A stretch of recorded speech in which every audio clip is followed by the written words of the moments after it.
Bike को मैं आग लगा दूंगा।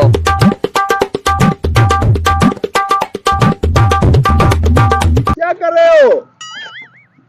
अरे आग लगा रहे हैं। क्यों यार, क्यों लगाओगे? वजह क्या है? जब भी बाइक को मैं खड़ी करता हूँ, लॉक लगाता हूँ, लॉक खुलता भी नहीं है। इसने मुझे तंग करके रख दिया। दिमाग से वास्ता रखा करो। अगर लॉक नहीं खुलता तो उसको खोलते हैं, इसका मतलब ये नहीं कि बाइक को आग लगा देंगे। यार बस मैं थक चुका हूँ इस बाइक से। बस दिखाओ मुझे, चाबी दिखाओ। क्यों नहीं खुल रहा? मैं मैकेनिक को कॉल करता हूँ, वो आ जाएगा। जल्दी बुलाओ जल्दी, वरना इसको मैं आग लगा दूंगा। बस हाँ हेलो।